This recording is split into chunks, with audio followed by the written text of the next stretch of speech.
Con su permiso, senador presidente, compañeras senadoras, compañeros senadores, las y los mexicanos estamos obligados a reconocer que hoy somos el blanco de un ataque inédito contra los derechos humanos, laborales y económicos de nuestros compatriotas que viven en Estados Unidos. Esto por parte del ahora presidente de ese país, Donald Trump. Un ataque que también lo es contra la imagen y dignidad de todas y todos los mexicanos. Xenofobia, racismo, discriminación, segregación, insultos son las constantes del ahora presidente de la mayor potencia del mundo en contra de México, pero que también agrede a ciudadanos de otros países, incluso a sectores al interior del mismo país. En sus primeras declaraciones como aspirante a la Casa Blanca, el magnate acusó a México de enviar a su país drogas y violadores. Además, prometió que de llegar a la presidencia construiría un muro en la frontera de 3.200 kilómetros y que este muro lo pagaría México, ya que nuestro país, según él, estaba ahogando económicamente a Estados Unidos. Este ataque sistemático, verbal, declarativo, pero también con decretos que atentan contra los derechos humanos de millones de mexicanos, ha generado ya el comienzo de una crisis con las primeras deportaciones y con la amenaza de que se establezca un estado de persecución policíaca contra nuestros migrantes en los Estados Unidos. Ni como ciudadanos ni como mexicanos podemos soslayar tan grave situación. En la medida en que reconozcamos e identifiquemos la magnitud de este proceso de agresión sistemática, en esa medida podremos articular una estrategia que utilice toda la fuerza institucional, jurídica y multilateral del Estado mexicano. Senadores y senadoras, el Estado mexicano está obligado a actuar en el plano internacional. Debe buscar la solidaridad de los pueblos y gobiernos que respaldan a México en esta difícil situación.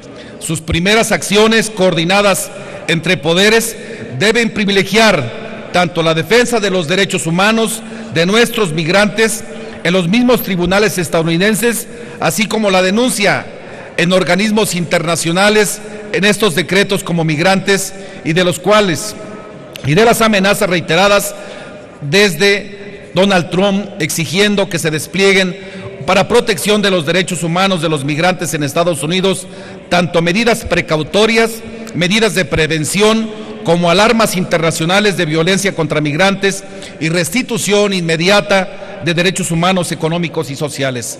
La Comisión Interamericana también ha expresado lo siguiente, cito: estas órdenes ejecutivas, la construcción de más centros de detención migratoria y el énfasis en deportaciones expeditas representan una política dirigida a estigmatizar y criminalizar a los migrantes y a cualquier persona percibida como migrante.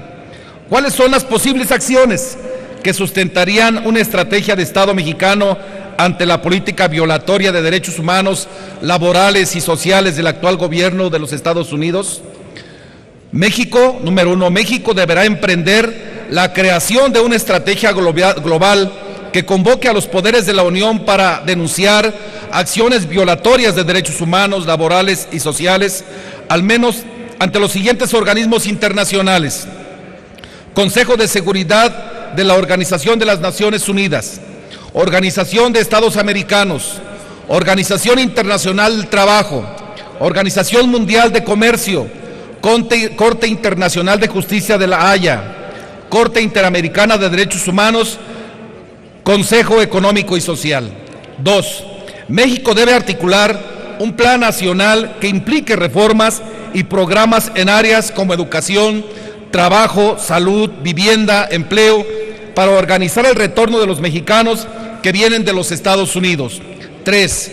México deberá reorientar drásticamente su política hacia los migrantes centroamericanos en tránsito por México, garantizando al menos, inciso A, respetar los derechos humanos de esos migrantes, cumplir con las observaciones tanto a nivel internacional como nacional en la materia. B, ampliar los derechos de esos migrantes para garantizar su derecho a la educación, a la salud y a una vida digna. Y C, establecer una alerta de violencia contra migrantes.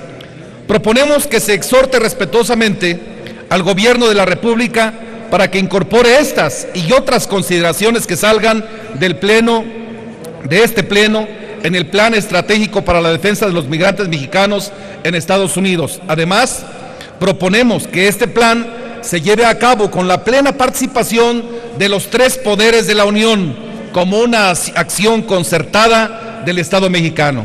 Por su atención, muchas gracias.